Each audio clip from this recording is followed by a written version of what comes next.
নমস্কাৰ job preparation Assam চেনেলটোলৈ আপোনালোক সকলোকে স্বাগতম জনাইছোঁ। আজিৰ ভিডিঅ'টোত নৱেম্বৰ মাহৰ 1 তাৰিখৰ পৰা 10 তাৰিখলৈ যিখিনি কাৰেণ্ট এফেয়াৰ্ছ আছে সেইখিনি ইয়াত আলোচনা কৰিম। যিহেতু APSCয়ে কণ্ডাক্ট কৰা বিভিন্ন পৰীক্ষাৰ লগতে অন্য ডিপাৰ্টমেণ্টেল পৰীক্ষাসমূহত কাৰেণ্ট এফেয়াৰ্ছৰ পৰা যথেষ্টখিনি প্ৰশ্ন অহা দেখা যায়। গতিকে এই পৰীক্ষাসমূহৰ বাবে যিসকলে প্ৰস্তুতি চলাই আছে মই ভাবোঁ এই ভিডিঅ'টোৱে তেওঁলোকক কিছু পৰিমাণে হ'লেও সহায় কৰিব। আৰু এই কাৰেণ্ট এফেয়াৰ্ছসমূহৰ যদি PDF ফাইল বা ছফ্ট কপি আপোনালোকক লাগে তেন্তে আমাৰ টেলিগ্ৰাম গ্ৰুপটো জইন কৰিব পাৰিব আৰু তাৰ লিংকটো তলত ডেছক্ৰিপশ্যনত দি থোৱা আছে। এতিয়া আমি আহিছোঁ মূল আলোচনালৈ। দুদিনমানৰ আগতে 2021 বৰ্ষৰ খেলৰত্ন বঁটা বিজয়ীসকলৰ নাম ঘোষণা কৰা হৈছে আৰু অসমৰ পৰা এই বঁটা লাভ কৰিছে লাভলীনা বৰগোহাঁইয়ে। আৰু এই লাভলীনা বৰগোহাঁই হৈছে অসমৰ প্ৰথমগৰাকী খেলুৱৈ যোনে এই খেলৰত্ন বঁটা লাভ কৰিছে। এই খেলৰত্ন বঁটা হৈছে ভাৰতৰ ক্ৰীড়া জগতৰ সৰ্বোচ্চ সন্মান আৰু এই বঁটাক মেজৰ ধ্যানচান্দ খেলৰত্ন বঁটা হিচাপে নামাকৰণ কৰা হৈছে। আৰু লাভলীনাৰ লগতে আন কেইগৰাকীমান খেলুৱৈও এই বঁটা লাভ কৰিবলৈ সক্ষম হৈছে আৰু তেওঁলোকৰ নাম হৈছে নীৰজ চোপ্ৰা, সুনীল ছেত্ৰী, মিথালী ৰাজ, মনপ্ৰীত সিং, ৰবি কুমাৰ দহিয়া, আৱানী লেখাৰা, সুমিত আন্টিল, প্ৰমোদ ভগত, কৃষ্ণা নাগৰ, মনীষ নৰৱাল আৰু PR শ্ৰীজেশ। তাৰপিছতে উন্মুক চান হৈছে প্ৰথমজন ভাৰতীয় যোনে BBL কণ্ট্ৰেক্টত ছাইন কৰিছে। এই BBLৰ ফুল মিনিং হৈছে বিগ বেছ লীগ। ইয়াক অষ্ট্ৰেলিয়াত এই লীগ পতা হয়, অনুষ্ঠিত কৰা হয়। আৰু এই উন্মুক চান ভাৰতৰ এজন বিখ্যাত খেলুৱৈ আৰু তেওঁ 2021-22 বৰ্ষৰ বাবে মেলবৰ্ণ ৰেনেগেডছ টীমৰ হৈ খেলিব। এতিয়া আহিছোঁ অসমৰ 4খন cinema International Film Festival of India চমুকৈ IFFI ইণ্ডিয়ান পেনোৰামাৰ বাবে চিলেক্ট হৈছে আৰু ই অনুষ্ঠিত হ'ব গোৱাত আৰু ইয়াক অৰ্গেনাইজ কৰিব directorate of film Festival of India, ministry of information and broadcasting আৰু গভৰ্ণমেণ্ট অফ গোৱা। এই ইণ্ডিয়ান পেনোৰামাৰ বাবে নিৰ্বাচিত হোৱা চিনেমাকেইখন হৈছে চেমখোৰ বাই আইমি বৰুৱা, বুম্বা ৰাইড বাই বিশ্বজিৎ বৰা, চিজৌ বাই বিশাল পি চালিহা আৰু বীৰাংগনা বাই কিশোৰ কলিতা। এই বীৰাংগনাখন হৈছে এখন নন ফিচাৰ ফিল্ম অৰ্থাৎ ডকুমেণ্ট্ৰী ধৰণৰ এখন চিনেমা। ইয়াৰ পিছতে আমি আহিছোঁ COP26লৈ। এইটো এটা অতি গুৰুত্বপূৰ্ণ আৰু চৰ্চিত বিষয়। এই COP26 গ্ল'বেল ক্লাইমেট ছামিট অনুষ্ঠিত হৈছে গ্লাছগোত আৰু ইয়াত আমাৰ প্ৰাইম মিনিষ্টাৰ নৰেন্দ্ৰ মোদী তেওঁ ঘোষণা কৰিছে যে ভাৰতবৰ্ষই 2070 চনৰ ভিতৰত নেট জিৰ' এমিশ্যন এচিভ কৰিব। পৰীক্ষাত এই প্ৰশ্নটো আহিব পাৰে যে ভাৰতে কোন চনৰ ভিতৰত নেট জিৰ' এমিশ্যন এচিভ কৰাৰ বাবে ঘোষণা কৰিছে। তো তাৰ উত্তৰটো হ'ব 2070 চন। আৰু এই নেট জিৰ' এমিশ্যনৰ অৰ্থটো হৈছে মানুহে সৃষ্টি কৰা গ্ৰীণ হাউচ গেছ বা কাৰ্বনসমূহ যিমান আমি এটমছফেয়াৰত ৰিলিজ কৰিছোঁ তাক আমি সেই এটমছফেয়াৰৰ পৰা আঁতৰাব লাগিব। আৰু লগতে ভাৰতবৰ্ষই আমাৰ কৃষি ব্যৱস্থা যাতে ছাষ্টেইনেবল অৰ্থাৎ অধিক বহনক্ষম হ'ব পাৰে আৰু লেছ পলিউটিং হয় তাৰ বাবেও ছাষ্টেইনেবল এগ্ৰিকালচাৰ একশ্যন এজেণ্ডাত ছাইন কৰিছে। বৰ্তমান আমি জানি লওঁ হোৱাট ইজ COP26। এই COP26ৰ কপৰ ফুল মিনিং হৈছে যে কনফাৰেন্স অফ দি পাৰ্টিজ। ইয়াক UNFCCC অৰ্থাৎ United Nations climate change framework convention ইয়াৰ অধীনত অনুষ্ঠিত কৰা হয়। আৰু এই UNFCCC ফৰ্ম হৈছিলে 1994ত আৰু ইয়াৰ মুখ্য উদ্দেশ্য আছিলে to work towards stabilisation of green house gas concentration in the atmosphere. বৰ্তমান এই কনফাৰেন্স অফ পাৰ্টিৰ 26 নম্বৰ ছেছন অনুষ্ঠিত হৈছে গ্লাছগো ইউকেত আৰু ইয়াক হোষ্ট কৰিছে UK। এই 26 নম্বৰ ছেছনৰ বাবেই ইয়াক COP26 বুলি কোৱা হৈছে। আৰু এই UNFCCCৰ ফৰ্ম হোৱাৰ অৰ্থাৎ 1994 পিছৰ বছৰৰ পৰা কনফাৰেন্স অফ পাৰ্টিজ আৰম্ভণি হৈছিলে। COP1 হৈছিলে 1995ত বাৰ্লিনত। তাৰপিছত COP3 যাক আমি কিয়োটো প্ৰট'কল হিচাপে আমি চিনি পাওঁ ই অনুষ্ঠিত হৈছিলে 1997ত কিয়োটো জাপানত।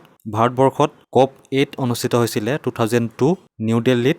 আৰু COP21 এখন অতিকৈ গুৰুত্বপূৰ্ণ কনফাৰেন্স কিয়নো ইয়াত পেৰিছ এগ্ৰিমেণ্ট চুক্তি কৰা হৈছিলে। আৰু এই পেৰিছ এগ্ৰিমেণ্টৰ মূল উদ্দেশ্য হৈছিলে যে গ্ল'বেল ৱাৰ্মিং যি আমাৰ বাঢ়ি গৈ আছে তাক ৰোধ কৰিব পৰা যায়।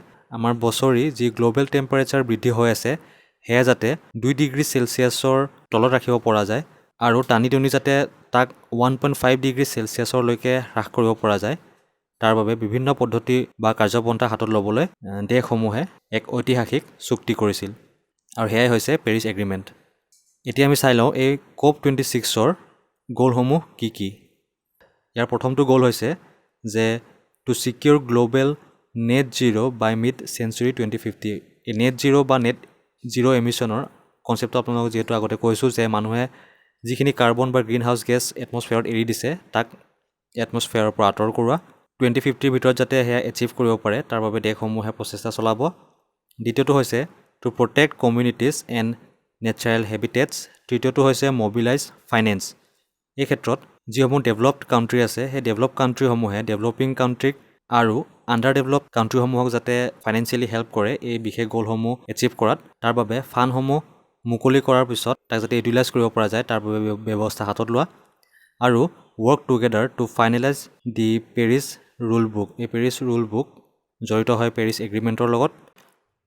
এতিয়া আমি আহিছোঁ নিংগল চাকাওবা ফেষ্টিভেল। এই ফেষ্টিভেল উদযাপন কৰা হয় মণিপুৰত, বিশেষকৈ মেইটেই কমিউনিটিৰ লোকসকলে এই নিংগল চাকাওবা ফেষ্টিভেল উদযাপন কৰে বা পালন কৰে। লুনাৰ মান্থৰ ছেকেণ্ড ডেত তেওঁলোকৰ ভাষাত হিয়াংগে বুলি কয় আৰু এয়া অক্টোবৰ-নৱেম্বৰত হয়। তেওঁলোকৰ ফেমিলিৰ মাজৰ যি বণ্ডিং সেয়া দৃঢ় কৰিবলৈ এই ফেষ্টিভেলবিধ তেওঁলোকে উদযাপন কৰে। এই নিংগল চাকাওবা ফেষ্টিভেলৰ নিংগলৰ অৰ্থটো হৈছে জীয়ৰী আৰু চাকাওবাৰ অৰ্থটো হৈছে পিতৃৰ ঘৰত ভোজ খাবলৈ কৰা নিমন্ত্ৰণ। এই ফেষ্টিভেলৰ দিনাখন এই বিবাহিত মহিলাসকলে তেওঁলোকৰ পিতৃৰ ঘৰলৈ বা তেওঁলোকৰ যি আমাৰ অসমীয়া ভাষাত যি মাকৰ ঘৰলৈ বুলি কওঁ তাত তেওঁলোকক নিমন্ত্ৰণ কৰা হয় ভোজ খাবলৈ, আৰু তেওঁলোকে উপহাৰ লৈ মেলি মাকৰ ঘৰলৈ যায় আৰু তাত তেওঁলোকে ভোজ ভাত খায়। ঘূৰি অহাৰ সময়ত এই পিতৃৰ ঘৰত তেওঁলোকক বহুতো উপহাৰ বা এনেকুৱা ধৰণৰ সামগ্ৰী দি পঠিওৱা হয়। আৰু এনেধৰণৰ ফেষ্টিভেলসমূহ APSCয়ে কণ্ডাক্ট কৰা বিভিন্ন পৰীক্ষাৰ বাবে অতিকৈ প্ৰয়োজনীয়, কাৰণ নৰ্থ ইষ্টৰ বিভিন্ন ফেষ্টিভেলৰ কথা APSCৰ পৰীক্ষাসমূহত সুধি থকা হয়। গতিকে মনত ৰাখিব যে নিংগল চাকাওবা ফেষ্টিভেল চেলিব্ৰেট কৰে মণিপুৰত, আৰু ইয়াৰ লগত জড়িত বিশেষ সম্প্ৰদায়টো হৈছে মেইটেই কমিউনিটি। এতিয়া আমি আহিছোঁ অন্য এটা তথ্যলৈ। ৰিচেণ্টলি ভাৰত চৰকাৰে মালনাৰিছড চিলড্ৰেন অৰ্থাৎ কুপোষিত বা পুষ্টিহীনতাত ভোগা শিশুসকলৰ ওপৰত এটা ডেটা প্ৰকাশ কৰিছে। Ministry of women and child ডেভেলপমেণ্টে ৰিচেণ্টলি কৈছে যে ভাৰতবৰ্ষত 33 লাখতকৈ অধিক মালনাৰিছড চিলড্ৰেন আছে, আৰু তাৰে 17 লাখতকৈ অধিক ছিভিয়াৰলি একিউট মালনাৰিছড চিলড্ৰেন আছে, আৰু 15 লাখতকৈ অধিক মডাৰেটলি একিউট মালনাৰিছড চিলড্ৰেন আছে এজ অফ অক্টোবৰ 14, 2021। আৰু এই ছিভিয়াৰলি একিউট মালনাৰিছড চিলড্ৰেনক WHOয়ে ডিফাইন কৰিছে যে যাৰ মিড আপাৰ আৰ্ম চাৰ্কামফাৰেঞ্চ, সহজ ভাষাত আমি যাক বা সাধাৰণ ভাষাত আমি যাক বাইচেপ বুলি কওঁ, যাৰ 115 মিলিমিটাৰতকৈ সৰু তাক ছিভিয়াৰলি একিউট মালনাৰিছড চিলড্ৰেন বুলি কোৱা হয়, আৰু যাৰ 115 মিলিমিটাৰতকৈ ডাঙৰ আৰু 125 মিলিমিটাৰতকৈ সৰু তাক মডাৰেটলি একিউট মালনাৰিছড চিলড্ৰেন বুলি কোৱা হয়। এইটো ডিফাইন কৰিছে WHOয়ে। তাৰ পিছৰ তথ্যত আছে পদ্ম এৱাৰ্ড। এই দুদিনৰ আগতে 2021 বৰ্ষৰ পদ্ম এৱাৰ্ড আমাৰ ভাৰতৰ ৰাষ্ট্ৰপতি ৰামনাথ কোবিন্দে তেওঁৰ ৰাষ্ট্ৰপতি ভৱনত প্ৰদান কৰিছে, আৰু তাৰে অসমৰ 7 গৰাকী ব্যক্তিয়ে এই পদ্ম এৱাৰ্ড লাভ কৰিবলৈ সক্ষম হৈছে। তাৰে এগৰাকীয়ে পদ্মভূষণ আৰু আনসকলে পদ্মশ্ৰী বঁটা লাভ কৰিছে। এইটো হৈছে 2021 চনৰ। অসমৰ প্ৰাক্তন মুখ্যমন্ত্ৰী স্বৰ্গীয় তৰুণ গগৈদেৱে এই পদ্মভূষণ বঁটা লাভ কৰিছে মৰণোত্তৰভাৱে, আৰু এই পদ্মভূষণ বঁটা হৈছে ভাৰতৰ তৃতীয়টো সৰ্বোচ্চ অসামৰিক সন্মান আৰু পদ্ম এৱাৰ্ডৰ ক্ষেত্ৰত দ্বিতীয়টো সৰ্বোচ্চ সন্মান। আৰু পদ্মশ্ৰী এৱাৰ্ড লাভ কৰিছে বিজয় চক্ৰৱৰ্তীয়ে ফৰ জনসেৱা, গোপীৰাম বৰগায়ন বুঢ়াভকত আৰু দুলাল মানকীয়ে লোকসংস্কৃতি আৰু কলাৰ বাবে, লখিমী বৰুৱা আৰু বিৰুবালা ৰাভাই ছ'চিয়েল ৱৰ্কৰ বাবে, ৰমেন শৰ্মাই সাহিত্য শিক্ষা আৰু সাংবাদিকতাৰ বাবে, মংগল সিং হাজোৱাৰী আৰু ইমৰান শ্বাহ ডাঙৰীয়াই লিটাৰেচাৰ আৰু এডুকেশ্যনৰ ফিল্ডত তেওঁলোকৰ যি কণ্ট্ৰিবিউশ্যন তাৰ বাবে এই পদ্মশ্ৰী বঁটা লাভ কৰিছে। এতিয়া আমি পদ্ম বঁটাৰ বিষয়ে চমুকৈ জানি লওঁ। এই পদ্ম বঁটা ভাৰতৰ সৰ্বোচ্চ অসামৰিক সন্মানসমূহৰ ভিতৰত অন্যতম। এই পদ্ম বঁটাক এনাউন্স কৰে ৰিপাব্লিক ডে অৰ্থাৎ 26 জানুৱাৰীৰ দিনাখন। ইয়াক 3টা ভাগত প্ৰদান কৰা হয়: পদ্মবিভূষণ, পদ্মভূষণ আৰু পদ্মশ্ৰী। এই পদ্মবিভূষণ এই পদ্ম বঁটাৰ সৰ্বোচ্চ সন্মান, তাৰ দ্বিতীয় সন্মান হৈছে পদ্মভূষণ, আৰু পদ্মশ্ৰী হৈছে তৃতীয়টো সন্মান। এই বঁটাসমূহক ইয়াত উল্লেখ কৰা কিছুমান ডিচিপ্লিন বা ফিল্ডত আগবঢ়োৱা অৱদানৰ বাবে আগবঢ়োৱা হয়, যেনে art, social work, public affairs, science and engineering, trade and industry, medicine, literature and education, sports, civil, etcetera. UNESCO creative city. Recently Jammu কাশ্মীৰৰ শ্ৰীনগৰ ইউনেস্কো ক্ৰিয়েটিভ চিটি নেটৱৰ্কৰ 2021 চনত ইনক্লুড হৈছে, আৰু এই ইনক্লুড কৰা হৈছে ইয়াৰ ক্ৰাফ্ট এণ্ড ফল্ক আৰ্টৰ বাবে।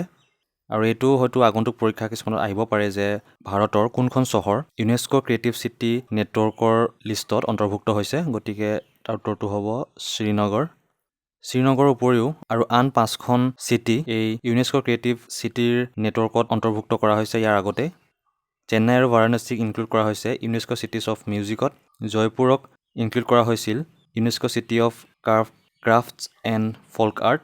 মুম্বাইক ইনক্লুড কৰা হৈছে ইউনেস্কো চিটি অফ ফিল্ম আৰু হায়দৰাবাদক ইনক্লুড কৰা হৈছিলে ইউনেস্কো চিটি অফ গেষ্ট্ৰনমিত। এতিয়া আমি ইউনেস্কোৰ বিষয়ে চমুকৈ জানি লওঁ। এই ইউনেস্কোৰ ফুল ফৰ্ম হৈছে United Nations Educational Scientific and Cultural Organization. ইয়াৰ মূল উদ্দেশ্য হৈছে এডুকেশ্যন, ছায়েন্স আৰু কালচাৰৰ জৰিয়তে ইণ্টাৰনেশ্যনেল কোঅপাৰেশ্যনটো বজাই ৰাখি যাতে শান্তি বিয়পাব পাৰি তাৰ বাবে কাম কৰা। ইয়াক প্ৰতিষ্ঠা কৰা হৈছিলে 16 নৱেম্বৰ 1945। ইয়াৰ ফাৰ্ষ্ট ছেছন হৈছিলে পেৰিছত ডিউৰিং নৱেম্বৰ-ডিচেম্বৰ অফ 1946 আৰু ইয়াৰ হেডকোৱাৰ্টাৰ আছে পেৰিছত। আৰু আজিৰ ভিডিঅ'টো ইমানেই। যদি আপোনালোকক ইয়াৰ PDF ফাইল বা ছফ্ট কপি লাগে তেন্তে আমাৰ টেলিগ্ৰাম গ্ৰুপটোত জইন কৰিব পাৰিব, তাৰ লিংকটো তলত দিয়া হৈছে। যদিহে ভিডিঅ'টো উপযোগী বুলি ভাবে তেন্তে লাইক কৰিব আৰু চেনেলটো ছাবস্ক্ৰাইব কৰি ল'ব। ধন্যবাদ।